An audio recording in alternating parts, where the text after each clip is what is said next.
ചാപ്റ്ററിലെ ഒരു പ്രോബ്ലം ആണ് നമ്മൾ ചെയ്യുന്നത്. Calculate the standard enthalpy of formation of ethane. നമുക്ക് കണ്ടുപിടിക്കേണ്ടത് ഈഥെയ്ൻ്റെ ആണ്. From the following data. ഇനി നമുക്കൊരു ഡേറ്റ തന്നിട്ടുണ്ട്. നമ്മൾ ഈ ഡേറ്റയിലേക്ക് ശ്രദ്ധിച്ച് നോക്കുക. ഈ ഡേറ്റയിൽ എവിടെയാണ് ഈഥെയ്ൻ കിടക്കുന്നതെന്ന് നോക്കുക. ഇതാണ് ഈഥെയ്ൻ കിടക്കുന്നത് അല്ലെ. പക്ഷെ ഈഥെയ്ൻ കിടക്കുന്നത് എവിടെയാണ്? റിയാക്ടന്റിന്റെ സൈഡിലാണ് ആ ഈഥെയ്ൻ കിടക്കുന്നത്. അതിനെ നമുക്ക് പ്രൊഡക്റ്റിന്റെ സൈഡിലേക്ക് മാറ്റണം. അതായത് ആ ഇക്വേഷൻ ഒന്ന് ജസ്റ്റ് തിരിച്ചാൽ മതി. ആദ്യം പ്രൊഡക്റ്റിന്റെ സൈഡ് എഴുതുക. 2CO2 പ്ലസ് 3H2O ഗീവ്സ് ഏതാണ്? C2H6 പ്ലസ് 7/2O2 എന്ന് പറഞ്ഞ് ഒന്ന് തിരിച്ചു. അതേപോലെ തന്നെ അതിന്റെ എൻതാൽപ്പി ചേഞ്ച് എഴുതി. ഇവിടെ പോസിറ്റീവ് ആണ്. ആ എൻതാൽപ്പി ഒന്ന് റിവേഴ്സ് ആക്കുമ്പോൾ അതിന്റെ എൻതാൽപ്പി ചേഞ്ചിന് മാറ്റം വരും. ഓക്കെ, ഇനി ബാക്കി രണ്ട് റിയാക്ഷനും അതേപോലെ തന്നെ എടുത്തെഴുതുക. C+O2 gives CO2. അതിന്റെ എൻതാൽപ്പി എഴുതുക. Delta H is equal to 393.5. ഇനി അടുത്തത് H2 plus half O2 gives H2O. അതിന്റെ എൻതാൽപ്പി ചേഞ്ച് എഴുതുക. എന്തെഴുതുക? -285 എന്ന് എഴുതി. ഓക്കെ, അങ്ങനെ ഇക്വേഷൻ 3 ഒന്നുകൂടെ ഓർഡർ ആയിട്ട് എഴുതി. ഇനി നിങ്ങൾ ശ്രദ്ധിക്കേണ്ട കാര്യം, നമുക്ക് ഇത് ഓരോന്ന് ക്യാൻസൽ ആക്കി കഴിയണം. ഫസ്റ്റ് നോക്കിക്കേ, ഇവിടെ 2CO2 ഉണ്ട്. റിയാക്ടന്റിന്റെ സൈഡിൽ 2CO2 ഉണ്ട്. പക്ഷെ പ്രൊഡക്റ്റിന്റെ സൈഡിൽ എന്തോ ഉള്ളൂ? ഒരു C2 ഉള്ളൂ. ഇവിടെ 2 CO2 ഉണ്ട്. ഇവിടെ ഒരു CO2 ആണ് പ്രൊഡക്റ്റിന്റെ സൈഡിലുള്ളൂ.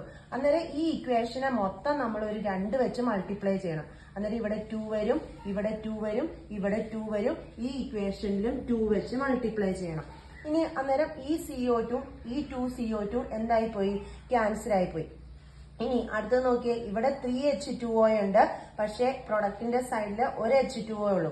അന്നേരം ഇവിടെ മൊത്തം നമ്മൾ ഒരു 3 വെച്ച് മൾട്ടിപ്ലൈ ചെയ്യണം. ഇവിടെ 3 വെച്ച്, ഇവിടെ 3 വെച്ച്, ഇവിടെ 3 വെച്ച്. അന്നേരം നോക്കിക്കേ, 3H2Oയും ഈ 3H2Oയും അവിടെ എന്തായി പോയി? ക്യാൻസൽ ആയി പോയി അല്ലെ.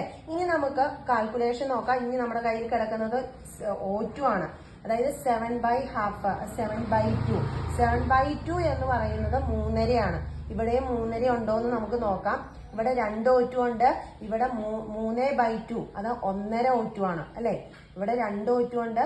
3/2 എന്ന് പറയുന്നത് 1.5 അന്നേരം 2ഉം 1.5 3.5 O2 ആയി. ഇവിടെ നോക്കിയേ, 7ന്റെ പകുതി എത്രയാ? 7/2ന്റെ പകുതി 3.5 അന്നേരം ഈ O2ഉം ഈ O2ഉം അവിടെ എന്തായി പോയി? ക്യാൻസൽ ആയി പോയി. ഇനി ബാക്കിയുള്ള സാധനങ്ങൾ നമുക്ക് എടുക്കാം. ഇവിടെ 2C ഉണ്ട്. ഇവിടെ എന്തുണ്ട്? 3H2 ഉണ്ട്. സോറി, ഇവിടെയും 3 മൾട്ടിപ്ലൈ ചെയ്യണം കേട്ടോ. ഇവിടെ എല്ലായിടത്തും 3 മൾട്ടിപ്ലൈ ചെയ്യുമ്പോൾ ഇവിടെയും കൊണ്ടുപോയി 3 മൾട്ടിപ്ലൈ ചെയ്യണം.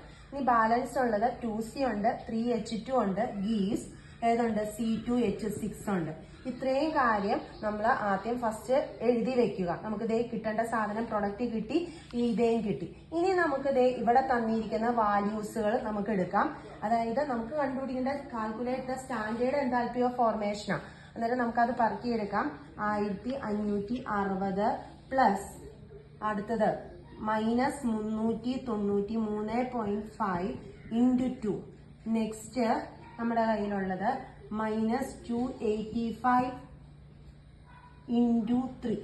ഇത്രയും ഭാഗം കാൽക്കുലേറ്റ് ചെയ്ത് നമുക്ക് ഒരു ആൻസർ കിട്ടും. കാൽക്കുലേറ്ററിൽ ചെയ്ത് നോക്കുക, നമുക്ക് ഒരു ആൻസർ കിട്ടും.